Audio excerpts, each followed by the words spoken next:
Helen, I've been trying to think of a way to start this podcast interview by giving you the best opportunity to explain your view. And I think the best way to start is how I often start with certain people. I did this with Keith, with illusionism. I'm going to do this with Philip, with Panpsychism. What I want you to do is give me a brief philosophical history of the mind-body problem from your side, from how you grew to listen to this problem, to understand it, and tell me which philosophers or scientists have played the biggest roles in shaping your current view, because I think it gives us a great understanding of how you came to this view. I know Berkeley is obviously going to be one of them, but it's a great way to understand how your thought processes have formed over the years. Yeah, okay, so that's a very interesting question. So I think I first became introduced to consciousness. Actually, my dad introduced me to the knowledge argument when I was still in high school, and I loved that. And I had very, very strong dualist intuitions right from the get-go. So my first philosophy of mind class that I took spent a lot of time discussing different particular physicalist theories and the minutia of those theories. And I spent the whole time sitting there like, what? This is completely missing the point, right? This is missing consciousness. Where are the feels coming from? So I spent all my time sort of sitting there idly drawing little pictures and diagrams, and concluded based on this that there could be no such thing as mental causation. And what I was drawing out was these standard diagrams that have been used to support Epiphenomenalism. So the idea that there's the physical world, and every physical event is caused by a previous physical event, and those physical events cause conscious experiences, but there's sort of not any room in the picture for the conscious experiences to do causal work. The conscious experiences are just sort of an extra that explains the feelings, but nothing more. So I quickly became concluded that epiphenomenalism was true, and my philosophy professor spent the rest of my undergraduate career trying to disabuse me of this, and never succeeded. So while I'm currently working on idealism and developing an idealist view of the nature of reality and the nature of the mind-body problem, I'm actually not necessarily a committed idealist. I'm sort of a committed anti-physicalist. So I have very strong intuitions that consciousness can't be reduced to something non-conscious. And not only intuitions, I think these intuitions can be developed into good arguments to this effect. But at this point in my life, I'm sort of neutral between dualism of an epiphenomenalist sort and idealism of an epiphenomenalist sort. I guess you asked for people who had influenced me on this journey, and it's a little bit funny because I think I actually kind of came fully formed to these views that I have prior to reading people. And then it was subsequently I started reading people like Dave Chalmers and going, he's said everything I want to say, only way better than I could say it. Chalmers does have that effect, I think. Yes, is very, very frustrating. So I began my career as a dualist, and I put no stock whatsoever in the truth of idealism. It sounded like a bonkers theory. I met Howard Robinson, who is a contemporary idealist philosopher, when I was in grad school, and I was blown away that he was actually an idealist. And I didn't think there were any such people. But subsequently, I started thinking about idealism more carefully as a result of two things. One was thinking about just reading Berkeley when I was in grad school and thinking about abstract general ideas. So this is sort of the question of that the early modern philosophers were interested in, of how it is that we can have thoughts that latch onto not just a particular thing, but latch onto many things that are very diverse in different ways. So how we can have a particular thought about triangles. That's not about any particular kind of triangle, but just triangularity in general. And so that led me to reading a lot of Berkeley and the early modern philosophers, and sort of increased my interest in idealism. And at the same time, I was being exposed to contemporary work in the philosophy of perception, and these people called Naïve Realists. And Naïve Realism is this view about perception where the thought is that, so maybe I should start with representationalism because I think it's the more intuitive view. So for a representationalist, there's this world out there, and light bounces off of the object and enters my eye, and stuff happens in my brain and causes me to represent a mug that's before me.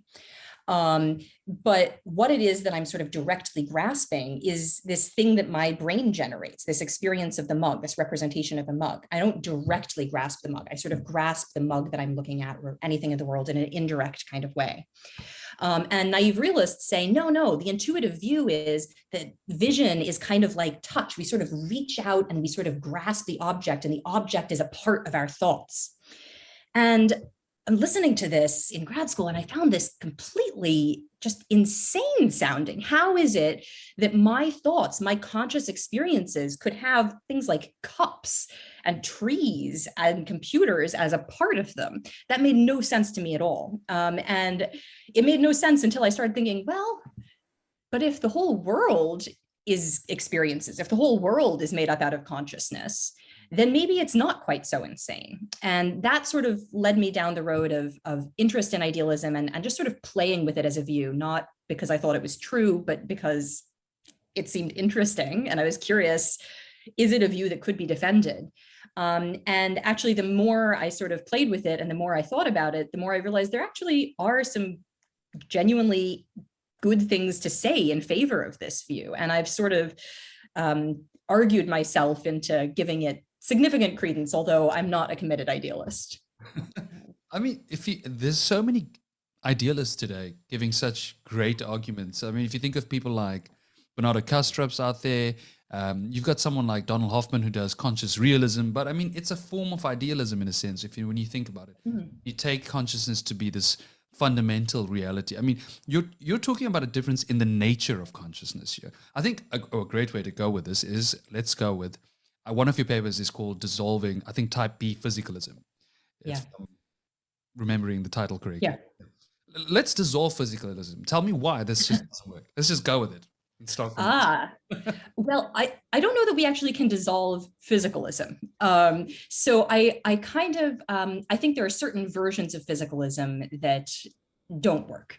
But I actually am inclined to think that there is a plurality of metaphysical views out there that actually are each not just internally coherent, like from the inside, you can stamp your feet and say, no, I refuse to listen to anything you say, but that are sort of deeply, like, internally plausible, I guess is maybe the way to put it. So let me try to think how to express this. So I think it's well known that you can take and you can just refuse to listen to the other side's arguments. You can say, I disagree with that premise. I refuse to accept that. And as a result, I don't have to accept your argument. I'm going to hold on to my position. So, when you have something like a physicalist faced with a knowledge argument, the physicalist could say, look, I just don't think that Mary, when she sees red for the first time, learns anything. Yeah. I think that's the wrong way of thinking about it. I don't think she'd be fooled if you showed her a blue banana. But I think that you could also be a physicalist who actually genuinely accepts the intuitive starting point and nevertheless can still defend from the inside that viewpoint. So I think, and I argue in that paper, at the end of the paper, the idea is that it's a kind of Mysterianism. So the idea is that we have a particular sort of cognitive structure to our minds. And that cognitive structure is essentially sort of limiting to what it is, what kinds of things it is that we can understand.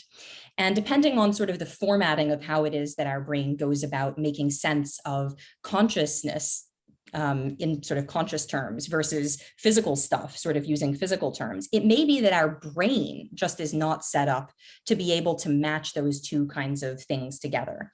But that doesn't mean that it's impossible for these two things to be matched up. That could just be a limitation due to kind of like our neural hardware.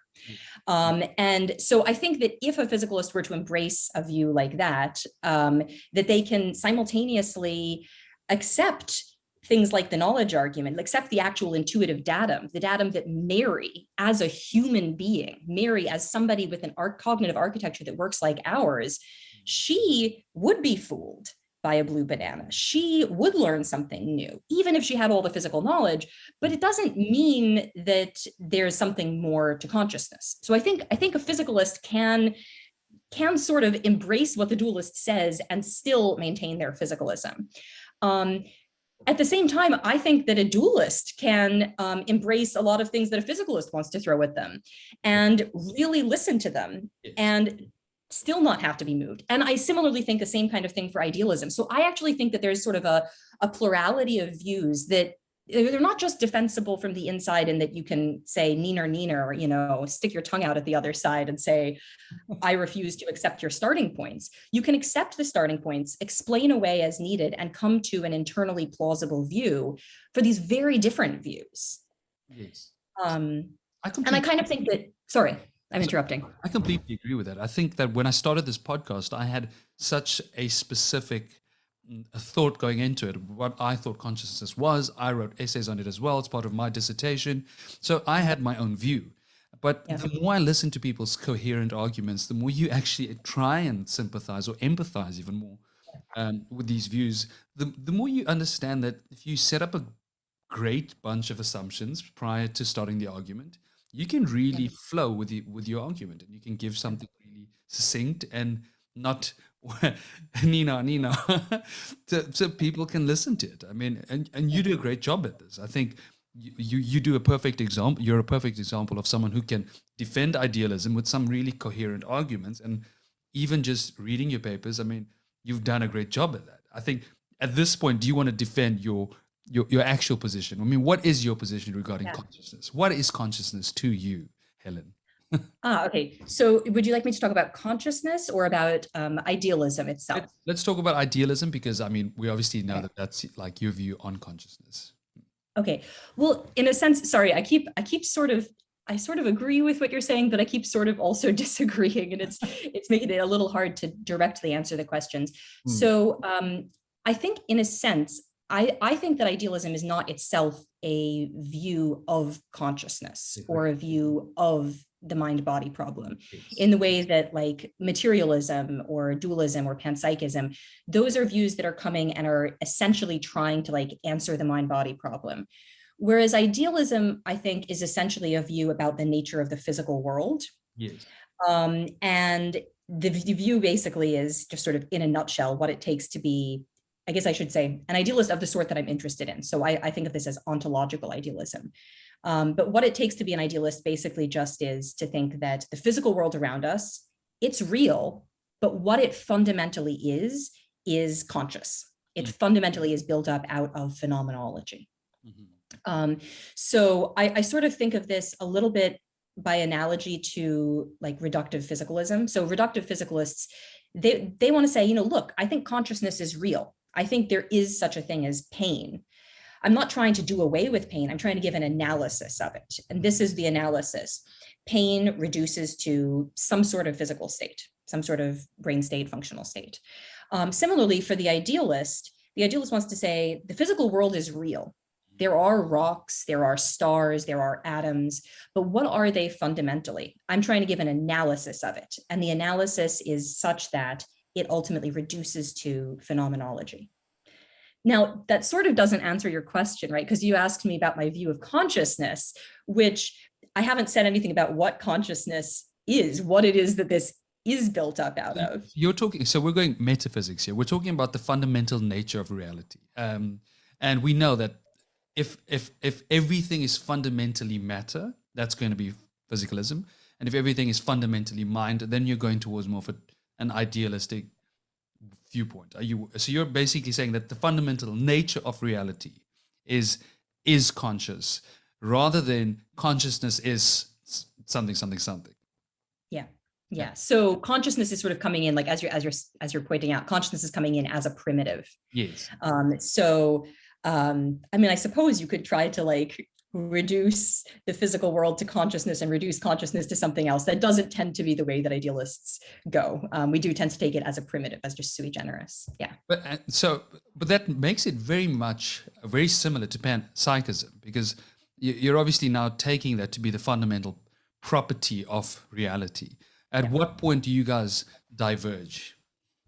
Yeah, that's a surprisingly tricky question. And I think the reason is because there aren't really sufficiently precise, agreed upon definitions of what it takes to be a panpsychist versus to be an idealist. So there are people who are panpsychists who think that consciousness is one sort of fundamental property, but that there might be other sorts of fundamental properties that are not conscious. So it'd be kind of impure panpsychism, which would be quite different. The idealist, according to the idealist, it's all phenomenology is sort of what is essentially the nature of reality. So that's one potential difference. I think some of the differences between panpsychism and idealism come in sort of two respects. One is just in the canonical form of panpsychism and the canonical form of idealism wind up looking different, and the other is in their motivations. So sort of the canonical form of panpsychism is what some people have called micropsychism. So this is the idea that the fundamental building blocks of reality are tiny particles, quarks, whatever it is, maybe something smaller. And those fundamental particles have as their intrinsic nature consciousness. So panpsychists give arguments for this, of course, and then everything else is built up out of them. So we get consciousness in at the ground level in building everything up, but sort of the fundamental locus of it is at the very tiny level. By contrast, the canonical representation, I think, of idealism, at least in the Western tradition, would be Berkeley's idealism, which has basically the world all as experiences in the mind of God.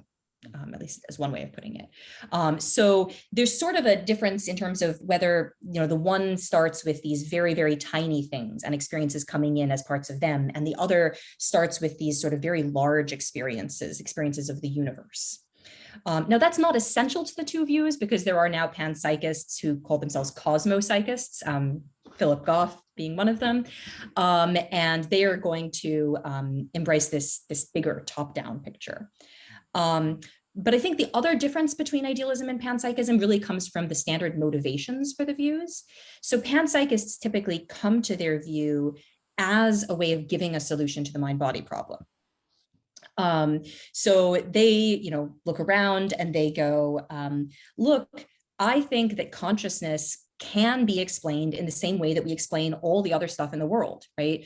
We explain liquidity by, we've got a bunch of molecules, they arrange in the right way, and liquidity emerges. I think consciousness is the same. I think you can take these little physical building blocks, put them together, and you can build consciousness. But so that, in a sense, that's agreeing with the physicalist, but it also, the panpsychist says, but I also agree with the non-physicalists, with the dualists, because how could you take non-physical things and put them together and, non-conscious things and put them together and have consciousness pop into existence out of that?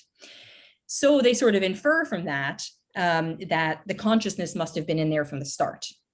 And it's the only way we're able to build big consciousnesses like ours up is that we started with little consciousnesses. This is obviously a cartoonish caricature of the view. But so the mind-body problem is the central driving force there, getting people to panpsychism. With idealism, the standard route to idealism actually doesn't have to do with the mind-body problem. It has to do with trying to give an account of the physical world around us and just directly of its nature. So I can say more about that. But, go ahead. Oh, okay. Yeah, so I guess if we sort of started with like Berkeley as sort of the father of the Western idealist tradition, very rough caricature again of the view, you look around and you're like, what do I know about the world? Well, I know it's populated by mugs like the one I'm holding, by trees like the trees I see outside, by stars and so on. It's a really nice. What's that? It's a really nice mug. The last time I did an interview, I had a different mug and I was also complimented on it. I like mugs.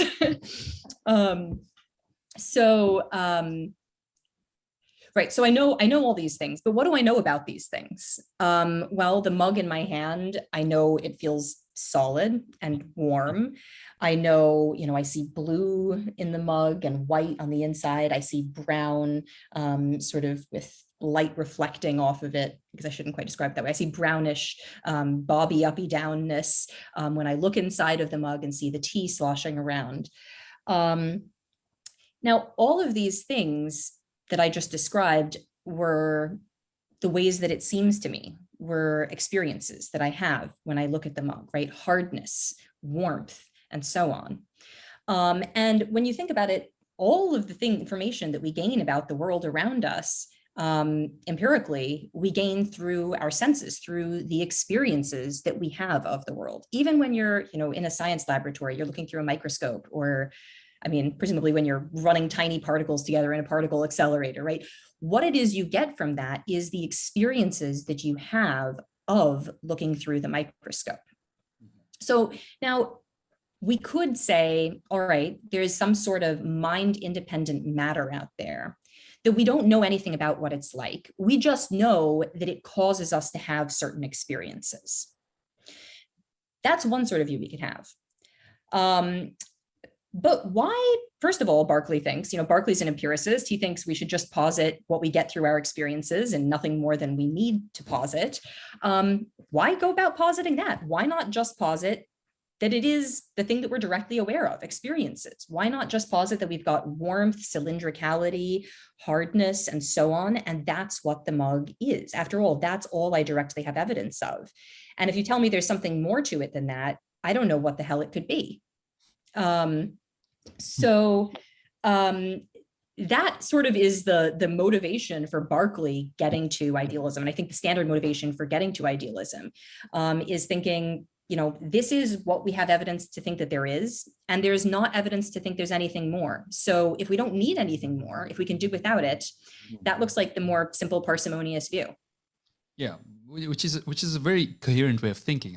Ideally, if that's the way it all looks, the best assumption to make is that that's just the way it all looks and is. Yeah, I find this kind of argument actually quite compelling. I think a lot of people don't. I guess the question is, can we actually come to a coherent view that's able to respect what we learn from science, that's able to respect our intuitions about the world having a sort of stability that it does? And does the ultimate view that we get when we really try to flesh this all out, does that look good? And that's, I think, maybe where idealism has work to do, at least, that I hope to fill. So coming into this view, you must have had knowledge of, reality, dark matter is 95% of the universe. We don't know anything about it. Dark energy, we know nothing about the fundamental nature of reality. So coming into this, does what we've learned from physics and basically everything we know about biology, everything else we know, did that play a huge role in forming this view for you? Was that a driving force for you to no longer trust reductionism or physicalism? Yeah, that's a very interesting question. That was not a driving force for me. I think that some of the cases that you present are interesting puzzle cases, though, for the idealist, and cases that the idealist really needs to think about and be able to speak to. So, what I started off describing was the sort of experiences that I have of the world, right? And I started saying, that it seems like we want to have a world that has that, at very least, as a part of it. It's interesting that the cases that you're describing, things like dark matter, you're describing things that as you say, we don't have the ability to perceive. Yeah. So that might be taken to be something that would pose a challenge for the idealist, insofar as the idealist wants to say that everything in the world is experiences. So how do we account for the sorts of things that perhaps are, certainly that we can't experience, or perhaps are essentially imperceivable? So would you like me to talk about this a little bit, or? Yeah, this is about, I want to listen to what you have to say. Okay, all right. Yes, I just think you've sort of actually hit on quite a challenging sort of puzzle case. So I think it might make sense to get to this after getting more of the positive view out, but No, let's do maybe. that. I think let's do that first, Okay. and then we'll touch on All this. right. I'll try and just Okay. to make a note. Okay. But continue. So wait, let's start off with. I mean, so let's run through some of the various types of idealism that there are. I mean, because Berkeley's idealism is very much. I mean, there's a lot of credence placed on God. God's one of the main driving forces behind this, and your view does not have that behind it. It's more of a secular version of this. So maybe let's touch on the different versions of this and how yours differs from most of the others. Oh, I am not, I'm probably not the best person to give a rundown of all of the different versions of idealism. Well, at least the most commonly brought up views on idealism. Yeah. So, well, okay. So you've brought up Berkeley's idealism. So Berkeley's idealism, I started off describing a little bit how he came to the motivation for it. But as you've touched on, God is playing this very central role. So maybe I should just say a little bit about how that comes in. So if the world is just a world of experiences, if the cup that I'm seeing right now just is sort of the experiences that I'm having of the cup, you very quickly run into problems, right? For one thing, if I sort of set the cup down out of view and there's no one else in the room perceiving it, does the cup pop out of existence? That seems bonkers. So Berkeley's answer to this is no, it doesn't. The world around us is stable and persists in the way we think that it does. And the answer, the solution to this is God. So at least on the caricature that of the view that is typically presented to undergraduate students, God is always perceiving the totality of reality.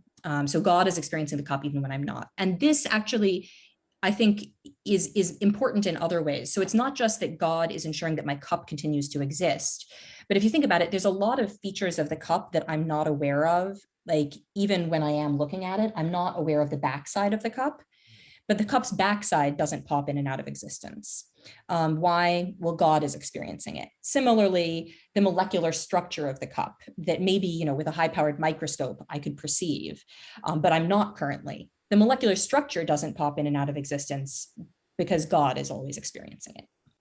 So God is playing this really big role, which, as you've pointed out, I want to get away from for a variety of reasons. So there's, I sort of think of my view as kind of a neo-Berkeleyan view. So it's very much in the Berkeleyan tradition. It's a realist view that, a view that says cups exist, they're real, rocks exist, they're real. You can't refute the view by kicking a rock. But God is not the thing that's accounting for this stability and persistence of objects and their properties. A different sort of view that has also been kind of resurrected recently is the phenomenalist view. So phenomenalism is a position according to which reality is not constructed out of experiences per se. It's constructed out of potentials for experience. So this cup, right now I'm experiencing it. I put it down and I'm not looking at it. But nevertheless, were I to turn my head and look at the cup, I would have certain experiences. And according to the phenomenalist, those potentials to have experience, those maybe conditionals, those counterfactual claims, those obtain even when I'm not actually looking at the cup. And that is what the cup is constructed out of. So this is a position that was associated with Mill, and that Mike Pelissar has recently done an admirable, remarkable job of resurrecting and defending. So there's sort of another version of idealism, or not exactly idealism, but view in the ballpark. We've touched a little bit on panpsychism. There are a lot of views that are sort of idealist, but are very of a different kind. So there's sort of transcendental idealist views, which have also recently been resurrected as forms of linguistic idealism. So these are views basically where we're not giving a view about the nature of the world around us. We're giving a view about the nature of what we can know and of the world as we interact with it. Or maybe what it is that our words are about in the more recent forms. So I am very much not an expert on Kant, but Kant is the person associated with transcendental idealism, which would be this sort of idea that there is a cup, a thing in and of itself, but that is sort of outside of the bounds of my ability to grasp. What I grasp is something that's more akin to what a Berkeleyan would hold that we grasp. So yeah, so we've got a whole lot of different but sort of interconnected web of views that are all called idealism or idealist adjacent. Yeah, so there's like a plurality. I'm sorry, a bit of a tongue twister there. Yeah, so there's many different views there, and a lot of them sort of coincide in certain ways, but yours differs in some other ways. Yeah. Why have you excluded God from this? Okay, good. So I guess there's two reasons. One is just that, so I'm agnostic, and for Berkeley, God is playing this really metaphysically like heavyweight role, right? I mean, God is ensuring that the backside of my cup at every moment continues to exist, and that, you know, that this has a molecular structure even when I'm not looking at it under a microscope, and so on. And I would kind of prefer a view that's just more theologically neutral, in part because of my own agnosticism. But beyond that, I think even if you are a theist, a committed theist, that there is value in stepping away, at least temporarily stepping back from God playing the central role. Because I think that God kind of is like a black box to us. And I think part of that's that, you know, we don't feel comfortable. I mean, I certainly wouldn't feel comfortable just speculating about the structure of God's mind and what it's like and how everything hangs together, right? It's something where you'd feel sort of compelled to go and look at theology. Even then, the answer you're going to get is probably, ooh, divine mystery. We don't know. Humans aren't going to presuppose about what God is like, right? So I think if we sort of step back from talking and thinking about God, I mean, God, you can sort of smuggle a lot into God. You can say like, well, God's doing it. And then it's sort of like, that's the end of that, right? You've shut the case. You've said God, and now there's nothing more to say. And I really think that we want to have a more substantive view than that. So I think that, you know, stepping back from God and just thinking about the structure of the mind or the phenomenal unity that constitutes reality, can enable us to do that, can enable us to say something more substantive than a theistic view could. And if at the end of the day, you have theistic inclinations and want to add some of those traditional godly attributes back into the picture, you can do that, but with a sense as to how it all could work behind the scenes that I think you wouldn't get otherwise. Within your agnosticism, I mean, where are you most inclined towards? Like, are you inclined towards a sort of a theistic God, a deistic God, polytheistic God? What are you looking at if you had to sort of posit some sort of some help for Berkeley, basically? Yeah. Well, myself, I mean, this is not sort of part of the arguments that I give, but I'm sort of agnostic between sort of atheism and a deist God. I find the cosmological argument rather persuasive, and I find a particular variant of the fine-tuning argument that has to do with fine-tuning psychophysical bridging laws, kind of also quite persuasive. So, you know, dualists and certain sorts of idealists take it that, you know, we've got our brains and we've got conscious experiences, and the relation between them, there's some sort of law-like relation between them, right? So when my brain is in brain state 5, I'm having a reddish phenomenal experience. Whereas the bridging laws could have been different. My inverted twin could have been in brain state 5. And if the laws were different, it could have caused a greenish experience to be generated. And so, you know, this is a standard way that dualists think about consciousness. But then you can ask these questions like, well, why is it that our experiences, particularly experiences like pain, why is it that our pain experiences feel bad? You know, couldn't the bridging laws have been different such that whenever we have tissue damage occurring and signals being sent to our brain and this thing happening in our brain, that we feel pleasure. But, our brain, causes us to pull away from it, even though we're actually feeling pleasure. I think that that's perfectly possible. You might think, well, it was just good luck. It was just luck that the bridging laws worked out right. I mean, you could have someone who experiences pain as we feel it, but enjoys it. I mean, to some people, the wise could yeah. Yeah, I tend to think that if for those cases of actual people, there's probably other functional differences within their brain beyond this, but that's absolutely right. Yeah, so, but in any event, I guess if you don't want to posit that that's sort of just good luck and random, one way of going about explaining that would be that God ensured that we had sensible bridging laws, that God fine-tuned the bridging laws. And this is sort of, it's a complicated argument, but I think this sort of fine-tuning argument gets away from, you can't do things like the anthropocentric kind of response, right? So, if the bridging laws were different, we would still be aware of the bridging laws being different.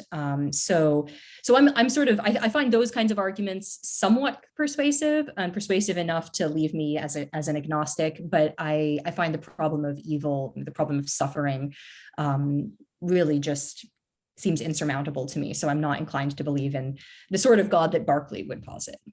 I think it's always fascinating to know someone's spiritual/religious beliefs, because a lot of the times it does play a role in the way they view consciousness. I mean, there's this very fascinating book by John Hagen called Mind-Body Problems, where he dissects different philosophers and scientists and talks about their upbringing and how they came to a certain view that would predispose them to have that philosophical view in the end. So do you think your agnosticism played a role in this idealist view of the world? I would be inclined to think not, but I'm probably too close to it to be the best arbiter. I think, the sociology of philosophy, the sociology of academics is like, it seems fascinating to me, although maybe it's just because I'm an academic. And so everybody thinks the sociology of them seems fascinating. But I think it's a super cool question. I might need more distance from myself. Yeah, now I do know that your husband is as an ethicist, and you guys have written a lot of papers together as well. Because this podcast is also all about reality, the nature of reality, morality. I think it all plays a very big role. So meta-ethics is a big part of what you discuss as well. How do you think that this view sort of changes the way we should behave morally? How can it affect us? So how idealism could affect us? So how, if people perceive the nature of reality in this way, then there's technically no physical person there. There is mind that's possibly there are these conscious agents in a sense, but there is no physical person to actually go and kick if I had to.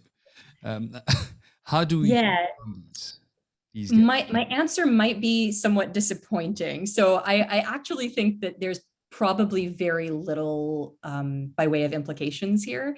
And I think part of the reason is that one thing that I'm aiming to do with idealism is to sort of show that, we have our views about what the world is like, and we get our views partly just by the way the world seems to us, partly from science, right? We gain knowledge all sorts of different ways. But what I wanted to do is to see, can we show that there could be a world whose nature is an idealist world that looks just like we think our world actually is. So in a sense, I'm sort of using the way that we think that the world is as a guide, and then trying to say, the world could be just that way as an idealist world, and that I think there are certain advantages to doing so. But as a result, since I'm using what we think about our world as the guide, I think it's going to wind up looking very much the same as we ordinarily think. So I actually do think, you said there aren't physical beings. And in a sense, that's right. But in another sense, that's wrong, right? So there are bodies that have all of these, there are I have a body and it's solid and it's warm, and I have a brain, and if you cut my head open, it's sort of gray and squishy. And if you look at me under an fMRI, you'd see different patterns of things lighting up corresponding to blood flow in my brain. And all of that's true. So in a sense, I'm sort of maybe making a very Berkeleyan point. So Berkeley, when people would say, you're doing away with matter, you're doing away with the world that we know it. And he's like, no, I'm doing the common sense thing. I'm giving you matter. If what you mean by matter is something we don't know anything at all about, yeah, I'm getting rid of that. But I'm not getting rid of bodies. I'm not getting rid of any of the properties you know about.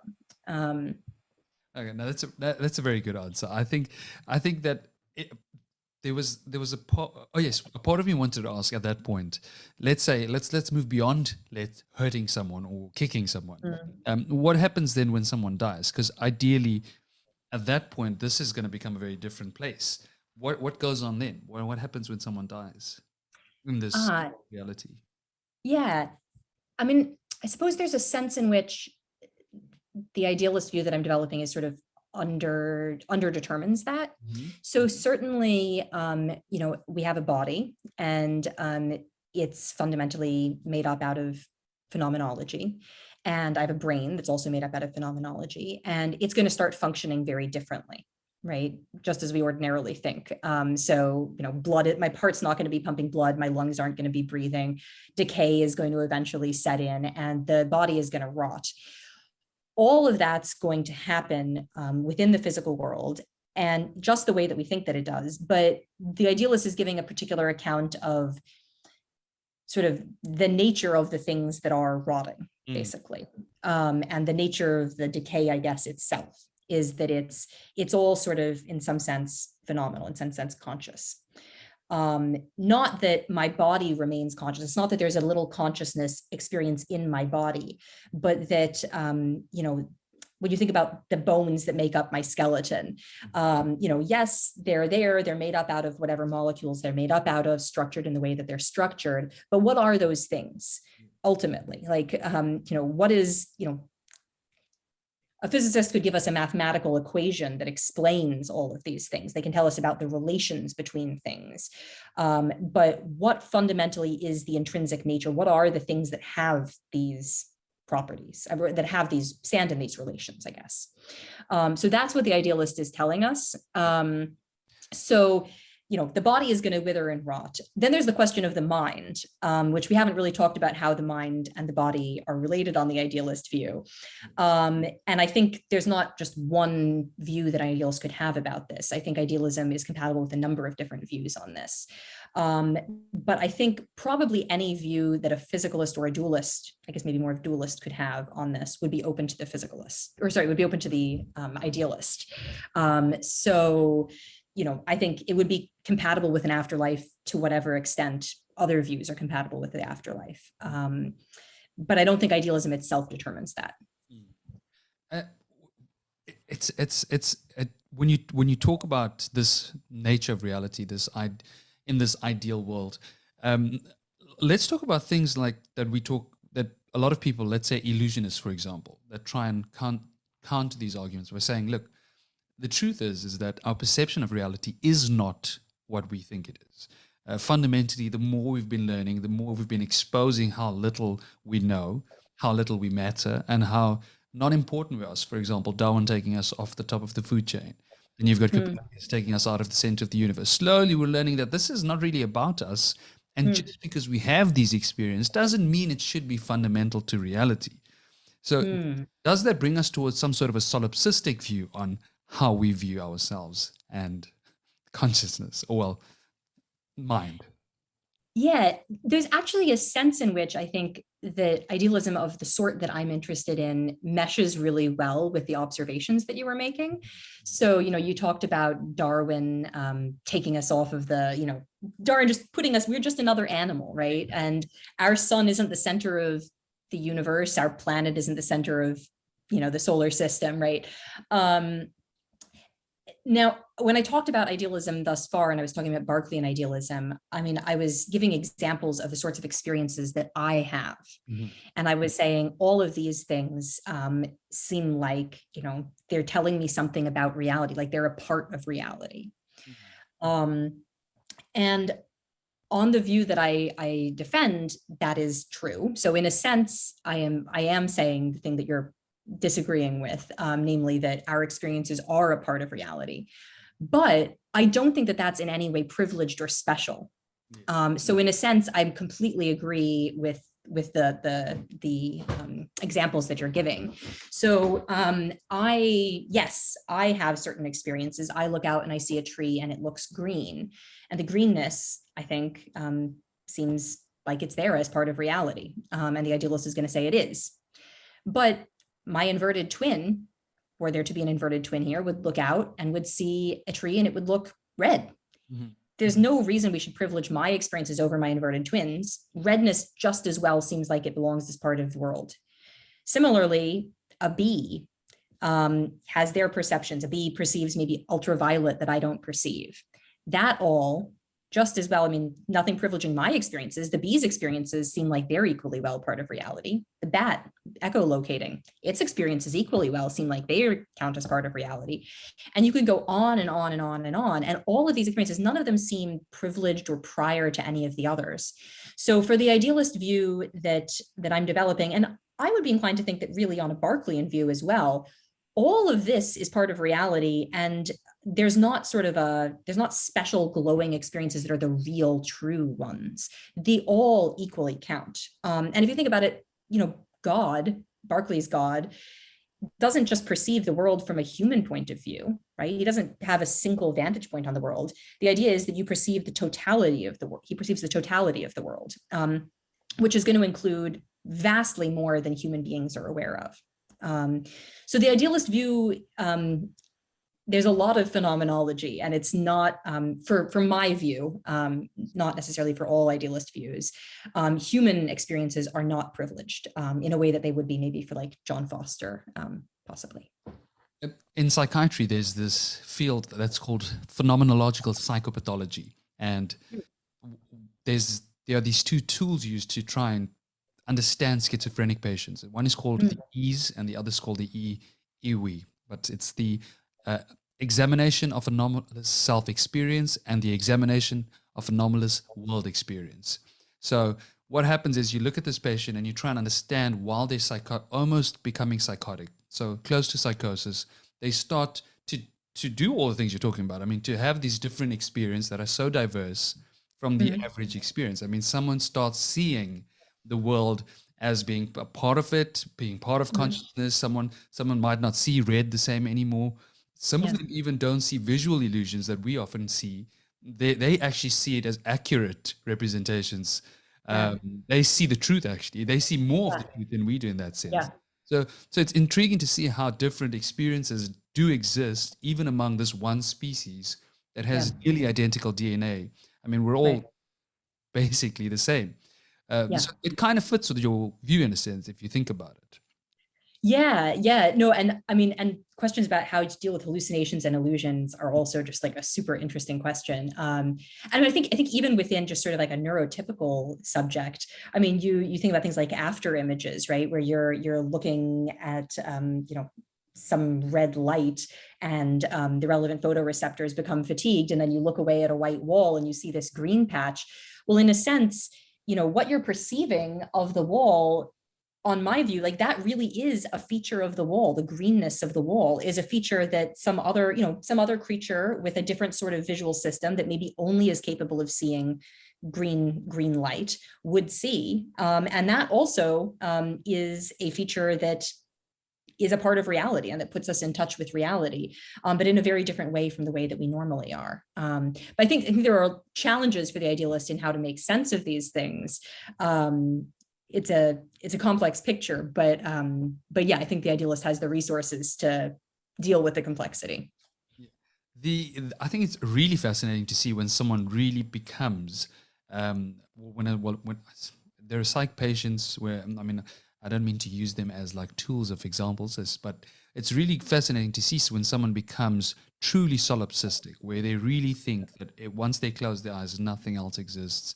It's an intriguing thing to perceive because I've witnessed it from patients. And when you see how real that feels for the person, you can understand that that might be a real feeling. I mean, it might be a real experience. And so it Hmm. does coincide well with what you're saying. I mean, this could just be the way the world really is for all of us, Yeah. fundamentally.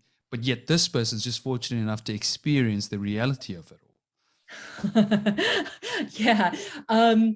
Yeah. I mean, I guess, sorry, I've had a whole lot of thoughts as you've been talking. So one is that, I mean, there's an interesting question about what sorts of things for the idealist are part of reality and what sorts of things are just parts of our minds. Mhm. So the way that I think about it, the view that I develop is one on which reality is this vast unity of consciousness, but it's just sort of sensory experiences that are bound together into a unity. So if you sort of think, maybe would it be okay if I sort of said a little bit about my view and how it works? I think so. Yeah, I think To let's explain this? first. Yeah. Okay, so we had sort of Berkeley's view that I gave, where we have God, and God is always perceiving the totality of reality. God doesn't just see the world from a single vantage point; he sees it from all vantage points. He sees all of it. But it seems like there's a lot about God that's not essential to ensuring the stability and persistence of the world, as he needs to for Berkeley's view. So, I think God doesn't have to be all good. God doesn't have to be all powerful. I don't think God has to be an agent. I don't think God's beliefs are a part of what's doing the work. What's doing the work is God's experiences, right? And God's experiences, God is not just having, a giant experience of everything that's happening that's just all disconnected from itself. God's experiences are structured in the same way that our experiences are structured. So when I look at a tree, I don't just see greenness and leaf shape and brownness and trunk shape all sort of scattered around. The leaf shape and the greenness are bound together. The brownness and the trunk shape are bound together. My experience has structure along various different dimensions. And the thought is that God's experience, in order to be a single experience of the world, and in order to be coherent, has to have structure too. And so God is having, the thought is for Berkeley, we can sort of think of God as having this gigantic multi-perspective experience. And that experience, that multi-perspective experience, is what's doing the work of ensuring that the world persists even when we are not perceiving it, when we are not there.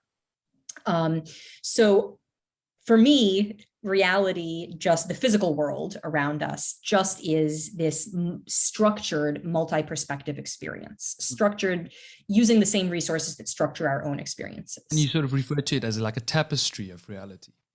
Yeah. So I like the analogy of a tapestry, because a tapestry, you've got all these threads that they're not just separate threads, like, piles of little yarn everywhere, right? There are threads, which in the case of reality are phenomenal threads, bits of experiences.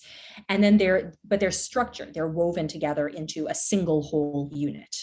Kind of like a tapestry. But so on this view, the idea is that what makes up reality is sensory experiences. So, experiences of color and warmth and solidity and line and smell and pitch and so on. Now, there are more to our experiences than just sensory experiences. So I think I'm inclined to think there's something called cognitive phenomenology. So this is the phenomenology of thought. And I'm inclined to think that cognitive phenomenology is not a part of the physical world itself. The cognitive phenomenology sort of comes from our minds, and it's kind of like a cognitive overlay on reality. So when I'm aware of the physical world around me, of this sensory tapestry, I don't know, do you remember those overhead transparencies? Did you have these when you were a kid in school? Yes. The clear overhead, and then they put it down, and then they could write on it with markers, and you could put another overhead transparency on top. I kind of think about cognitive phenomenology like a overhead transparency on reality, but it's coming from our minds. So sorry, this has taken us quite far from where you started, but you had this really interesting point about. I don't really mind at all. Well, you'd raised this really interesting case of people who wind up, not just believing that they're the only person who exists, but having this experience, this sensation as of being, the only thing that's real. And so I think it's quite interesting, because on this sort of view, cases like that, there's going to be a question of, what kind of phenomenology is that? Is that some sort of cognitive phenomenology? Or is that actually sensory phenomenology? And obviously not all sensory phenomenology is part of the physical world. I think there can be hallucinations that are part of our mind, but not the physical world. But it is interesting, because whether something is purely cognitive or whether it's sensory does wind up playing a big role in how we think about it fitting into reality. Along your view in your idealism, you also talk about naive idealism. Do you want to touch on that as well? Sure, yeah. So this is a view about perception that I think that idealism meshes really well with. So for the idealism, just as I've stated it, just as a view about the physical world and what the physical world is ultimately like. But then there are all these other questions that doesn't touch on. So when one question is, it doesn't tell us about how our minds relate to our brains. So it doesn't directly answer the mind-body problem, although it has implications for it. Another thing that it doesn't do is it doesn't tell us anything about how it is that we, maybe our minds, interact with the world, how it is that we perceive the world around us. And I think I mentioned earlier that when I had first come to idealism and started thinking about it, part of what led me to do that was thinking about this view, naive realism, which is this idea that what perception is essentially is this relation between us and objects in the world. And that when we stand in this relation, sort of the objects in the world, in some sense, become a part of the experience or part of the character of the experience.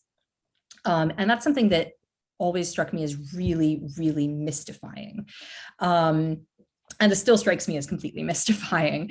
The basic idea behind naive idealism is that sort of intuitive idea of perception that naive realists want to hold on to is something that I think we can get, and we can get really intelligibly, but only if the objects in the external world that we're related to are themselves mental or phenomenal kinds of things. So, I think it doesn't make any sense to take an apple, a material apple, and sort of shove it into a computer program, right? I take my tea mug, for anybody who sees this online, and I try shoving it at the screen. I don't therefore put my mug into the computer, right? It's just not the right kind of thing to be a part of the computer or a part of a computer program. Similarly, my mug is not the right kind of thing to become, a physical material mug. I don't understand how it can be a part of an experience. I understand how I can be related to it in different ways, but I don't understand how it can be an element or a constituent of an experience or of the phenomenal character of my experience. By contrast, if you think about something like maybe stepping back from thinking about perception, it's really easy to see how my experiences just in general can be constituents of other experiences and judgments and things in my mind, right? So when I introspect and I feel slightly hot, right? I'm able to my mind is able to directly apprehend the hot feeling that I have right now. And the hot feeling can actually become sort of a part of the thought. It doesn't stand at a distance from the thought. They're both constituents they're both sort of mental things, right? There's the hot feeling, and then there's the thought about it. And there's not a mystery as to how the one can literally sort of subsume the other. Well, if the cup itself is a phenomenal item, is a bit of phenomenology, the thought is that we can have the same sort of thing be true of perception. So I actually think I might need to say a little bit about, I'll just try saying it without backing up anymore. Explain yourself as much as possible so that it's... All right. Well, the idea is that when we perceive objects, our mind literally comes to overlap with the perceived objects. So when I perceive the cup it winds up, the cup is a part of the phenomenal tapestry. It's a part of the physical world. But the idea is that the cup also becomes unified with my mind. So, and how is it that this is possible? Well, the cup is more phenomenology. The cup is kind of like pain. Pain can be unified with the rest of my experiences. And similarly, the cup itself, my mind can sort of, in perception, can sort of reach out and expand and pull the cup into it in a sense. So, I mean, we're not talking about physically pulling the cup into it, like in terms of a spatial relation, but the thought is that the elements of my mind are unified with the cup in the same way that they're unified with my pains or my warm feeling. So the cup actually, in a sense, is part of the physical world, but it's also a part of me. And as such, I can think about it directly. I can directly grasp and apprehend it and know about it. And that, I think, is one of the things that idealism can get that materialism can't get, and that I think is a really interesting advantage to the view. This is bringing me back to one of your papers. I think it's called Dualism All the Way Down. You talk about phenomenal judgment, you talk about self-knowledge, and how critical this relationship is. What is the paradox there? I forgot what it was called. The paradox of? The paradox of phenomenal judgment. Yes. Can you explain that to me? Because while reading it, a part of me was just a little bit confused. I wanted to just understand that a little bit more. So this is a paradox that doesn't have to do with idealism particularly. It's a paradox for epiphenomenalist dualism. The dualist takes it that there's the physical world, and then there's also consciousness, and consciousness can't be reduced to things in the physical world. So we sort of need a duality. We quickly run into this problem if you're a dualist, namely the problem of how consciousness and the physical stuff interact with each other. And there are some reasons that I think we mentioned very early on for thinking that they actually can't, that maybe the physical stuff can generate consciousness, but that we should think that consciousness can't actually affect the physical world. Why not? Well, it seems like every physical event can be entirely explained in terms of earlier physical events, or at least, every physical event that has a cause or something like that. That's one reason. I mean, conservation of energy also is going to potentially play into this. So that might push you towards a version of dualism called epiphenomenalism, which is the view basically that every physical event, everything happening in my brain, everything happening in my body can be explained entirely in terms of earlier things happening in my brain, my body, the physical world around me. So I can completely explain all of this without needing to posit consciousness. But there also is consciousness, and consciousness is not just physical. So when I, take a pencil and I stab myself, and the signal is sent to my brain, and my brain does whatever it does, then there's also, I say, and I pull away from the pencil, but I also have an experience of pain. And the experience of pain itself doesn't cause me to do anything. The experience of pain doesn't affect anything in the world. We could get rid of it and I would still go, and I would still pull away from it. So that's the epiphenomenalist position. And it's a position that seems deeply counterintuitive to many people because, you think, isn't it obvious that when I go and I order, I order a cup of tea, that I ordered tea because I was thirsty and wanted caffeine, right? I mean, isn't that, what could be more obvious than that? And for the epiphenomenalist, that's just not the case, right? You ordered the cup of tea. Why? Well, because your brain was sending certain signals down to your body, which caused blah, blah, blah, blah, blah, blah, blah, blah. But you also do feel thirst. Now, why does the epiphenomenalist hold this? Well, because the epiphenomenalist is convinced by the, first, that we have conscious experiences, that nothing could be more obvious than that because we feel them. And second, that physicalism can't account for these conscious experiences. Yeah. So we posit the experiences because we know that there are experiences, not because we think we need them to do causal work. But then you run into this problem, the problem of the paradox of phenomenal judgments. Mm-hmm. Sorry, I realized how I took us off course there, but it's fine. We'll Sorry. Well, we're here now, I guess.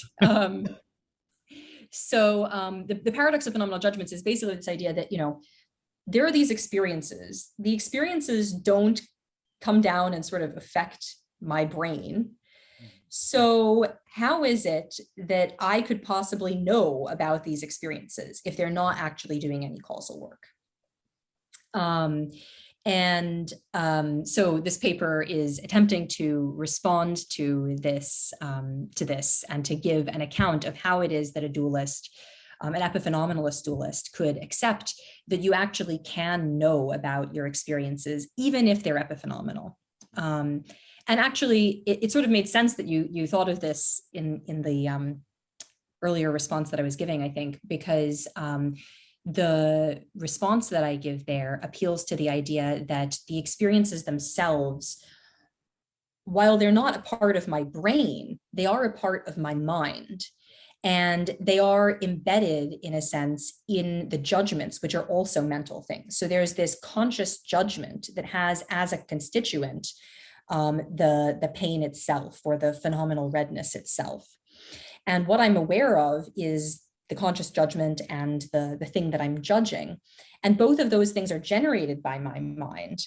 But the awareness sort of isn't happening in my physical brain. The awareness is all stuff that's being generated by my brain and is all happening sort of at the conscious mental level, in a sense. Helen, which philosophers or philosophical views do you think challenge your nature of reality the most? It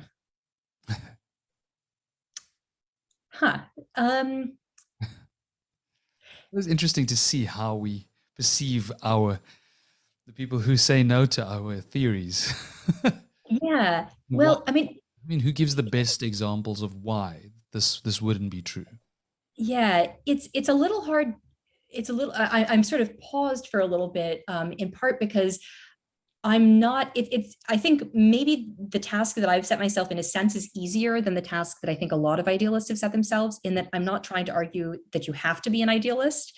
I'm just trying to argue that idealism is possible, as opposed to that it's necessarily true. I'm trying to argue first that it's possible, and second that it's more likely than you might have thought. So it's harder to give a knockdown argument of that than it would be to give a knockdown argument of this is necessarily the way that reality is.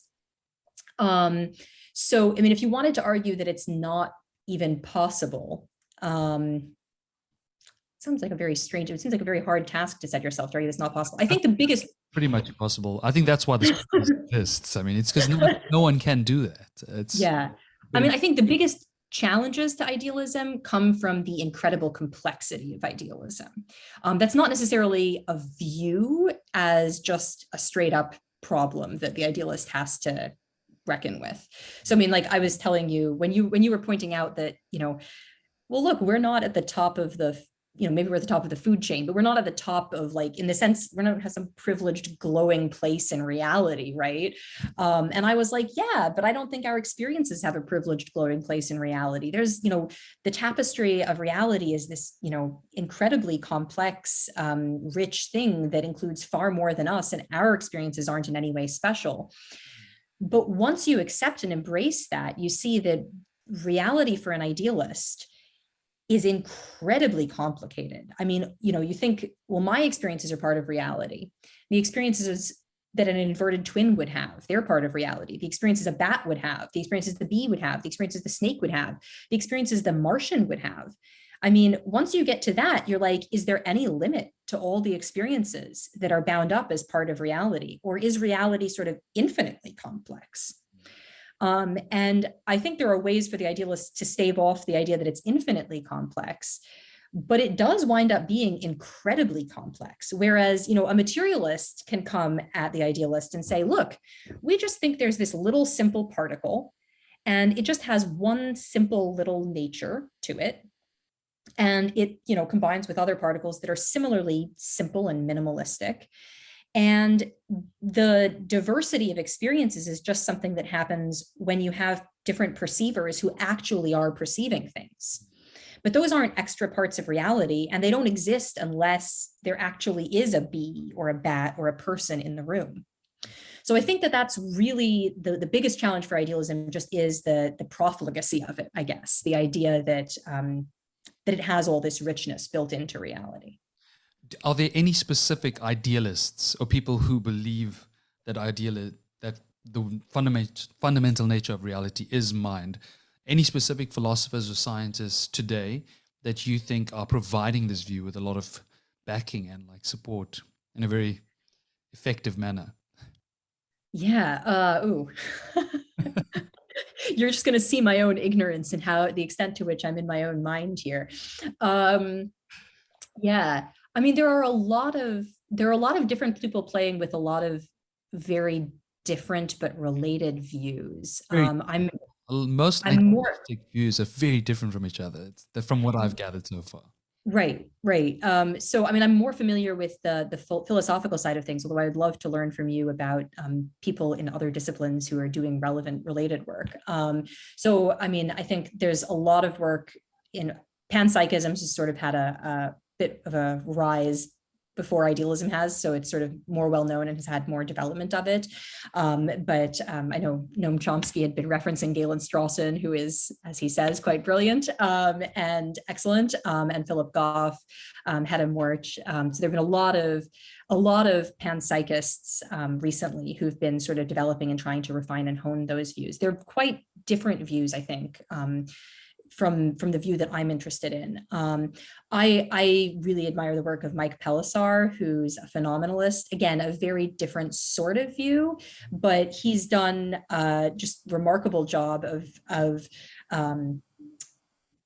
trying to show that phenomenalism, which is a view that I think a lot of people had decided was dead and buried, actually has a lot more going for it than you might think. And he's somebody who also, you're asking about views that pose challenges to idealism.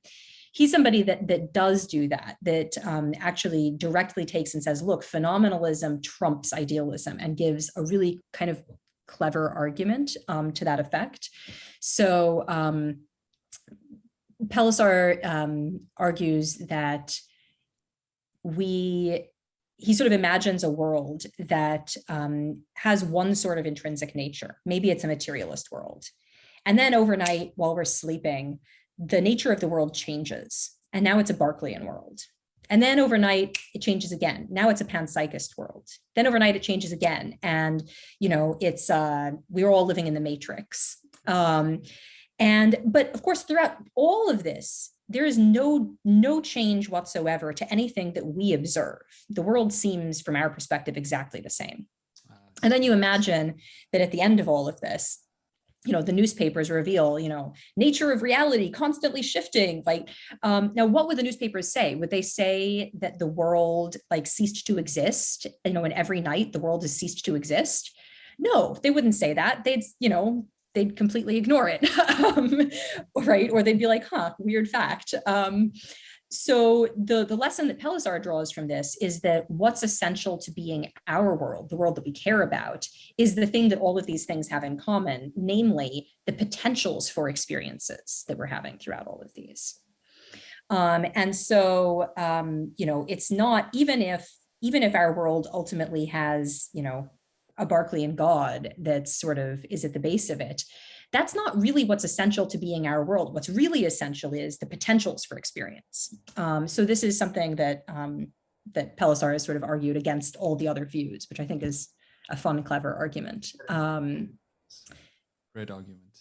Yeah, I think the idealist can resist it, whereas I think the other people can't resist it, which is, I think, kind of cool. But it would be very difficult to tell the difference if it did change constantly. Yeah. Raises several philosophical questions, indeed.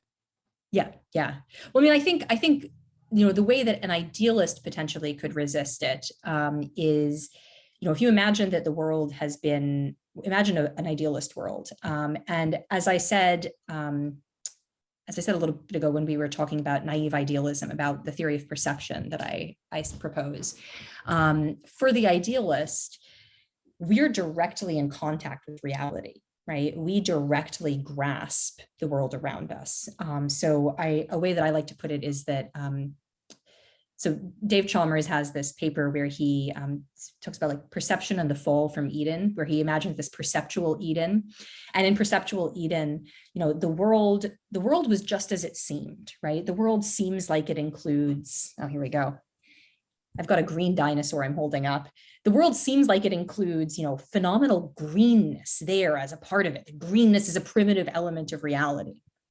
And it seems like I directly apprehend this greenness when I look at the green dinosaur that I'm holding up. And then, Chalmers says, look, we think these things, and then we do some science and we realize, no, greenness isn't out there in the world. There's just a surface reflectance property that the dinosaur has. Certain wavelengths of light bounce off of it. My brain does certain things and I have an experience as a result. But there's no like green property out there in the world. And, similarly, we maybe think that we directly apprehend, properties in the world, that we directly grasp them. And then we learn that no, actually, we only grasp them in this very indirect way, through this long, complicated causal chain of physics. Now, if idealism is right, we actually do live in Eden, right? If idealism is right, the world around us is precisely the world that it seems. Greenness, warmth, all of these things are actually part of reality. And furthermore, they're part of reality that we directly apprehend. We don't stand at a distance from them and just sort of, get them indirectly and then have some experience that our brain generates, right? We really are in touch with reality. So I think if that's right, and if we imagine that we live in an idealist world, that's the world that we've always grown up in. And then, at midnight last night, it turns out that the nature of reality changed. And now we all live in a materialist world. I actually do think, whoa, wait a minute. We went from having a world that is just the way that it seems, that has greenness as part of it, that I directly apprehend, to a world that I'm only indirectly in touch with, and I, just sort of stand at a distance from, and there's no greenness or warmth in the world. That's a big cost. And yeah, I do think, maybe we would say the world that we knew is gone. So I think the idealist has some resources to respond, but I still think it's a very clever argument. But ideally, if everything is fundamentally matter or mind, there shouldn't necessarily be a change in our perception when the thing does change from material to mind. I mean, it should actually still feel the same way, except we haven't learned the science perhaps in this new materialistic world that provides us with the knowledge now that that's not true. You probably would still experience it as this phenomenon. We would still, it would still seem the same way to us. But in a sense, something very different would be going on. So it would be kind of,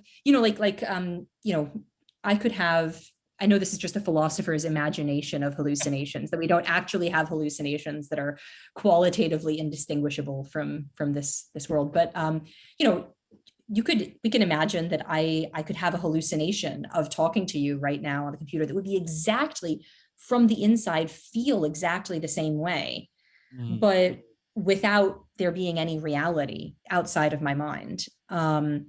So I think we can't necessarily read off from the way that things would seem from the inside to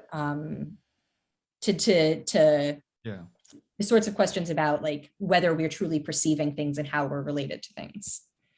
Is there anything surrounding your view on idealism that you've always wanted to argue or say or talk about, that you've been holding in and you've just really wanted to get out there? I think that would be the best time. Oh gosh. I mean, something you've always felt misunderstood by. I mean, have people ever come to you and said, like, why do you think that the world is all mine? Like, have people come to you with some basic arguments that you've always felt, like, let me clarify and clear this up right now? Yeah, I mean, definitely, idealism is extremely misunderstood. Yeah, it's very I mean, I guess I guess the two things that jump out are, which are things that I've said before, but that still, I think maybe bear forcefully repeating. So the first is just that idealism is not, at least the sort of idealist view that I am defending and that people like Berkeley are defending. It's not an anti-realist view. It's not a theory according to which there is no world, there is no physical reality. It's a view about the nature of the world and the nature of that physical reality. So, you've got I don't remember who it was. Do you remember who it was who was trying to refute Berkeley by kicking the stone and saying, "I refute you thus"? I think it was it not Locke? Anyway, this is a famous, ridiculous. No, was it not Hume? No, I don't think No, so. no. It wasn't a super famous philosopher. It was, yeah, somebody.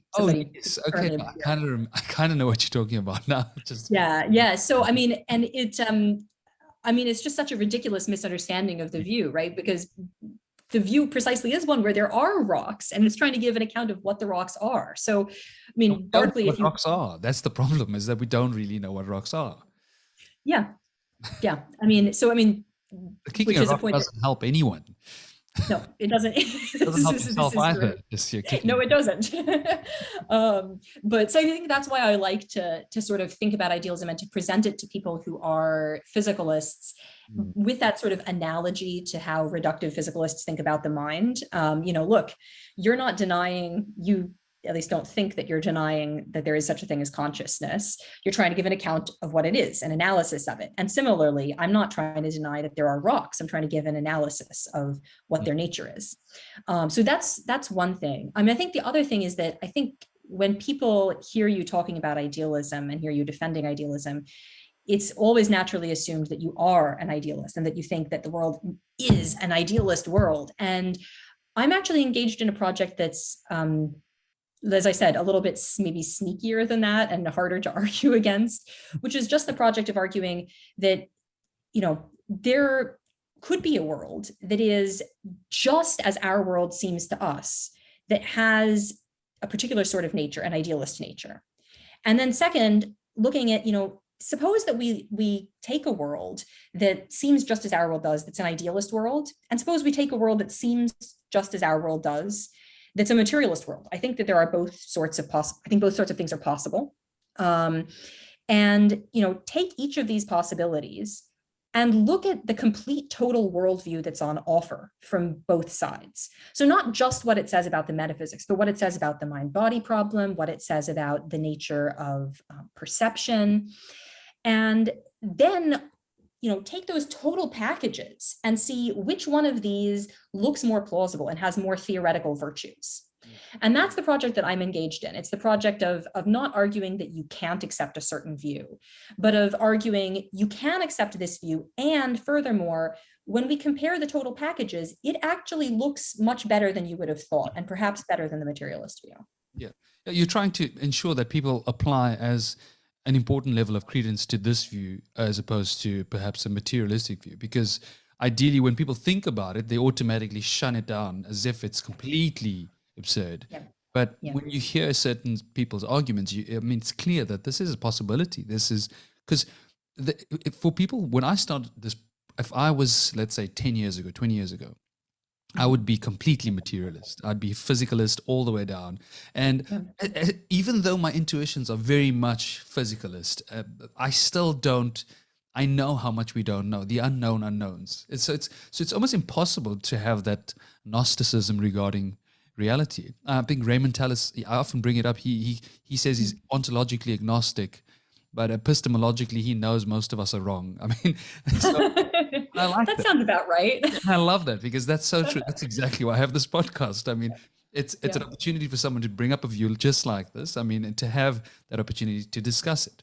Helen, I mean, if we had to close off, if you had to think of 5 philosophers your favorite 5 philosophers? I know it's difficult. It's like picking a Mount Rushmore of like big people. Who would those be? Because I feel like when people read your work, get to know who you are, they're going to want to know who are the people they should read that inspire you and make you the philosopher today. Okay, well, I would definitely say Dave Chalmers, who I know you've had previous guests, at least one, say some not so favorable things about. So I'll just give a plug for Dave. I'm going to hopefully have Dave on soon, so at some point, so it's fine. Oh, fantastic. Well, everybody will enjoy his podcast. Actually, another person who you've already had on, whose work I just absolutely love, is Eric Schwitzgebel, who I think, I mean, just both in terms of defending views that might seem bonkers, but then giving really interesting creative arguments for them that are incredibly fun. I mean, anybody who has the opportunity to read any of his work, I mean, everything he writes is just really fun to read. I think Eric is very underrated. I enjoy his work very much. Yeah, and actually, my husband had asked me who I thought the best philosopher of mind in the world besides Chalmers was, and I was like, and he's like, well, whose work would you be most excited about reading if you heard some new paper had come out? And the tricky thing with that is that, in general, it's the kind of people who work on the stuff that I work on. But I did realize that of all the people who don't do directly the stuff that I work on, hands down, it's Eric Schwitzgebel, because anything he writes is going to be brilliant and fun. I mean, he's got some fascinating topics like the philosophy of science fiction. I mean, he goes into some very intriguing domains. Yeah. And I mean, he's got a book, The Perplexities of Consciousness, that's very fun and accessible, arguing you have no clue what's going on in your own mind. And I think a paper, if materialism is true, the United States is probably conscious, that involves these incredible, fantastical science fiction examples to try to make this case. Amazing. So I guess I've also mentioned Mike Pelissar, if anybody's interested in sort of similar, like idealist adjacent things. I think he's also a very good and underrated philosopher.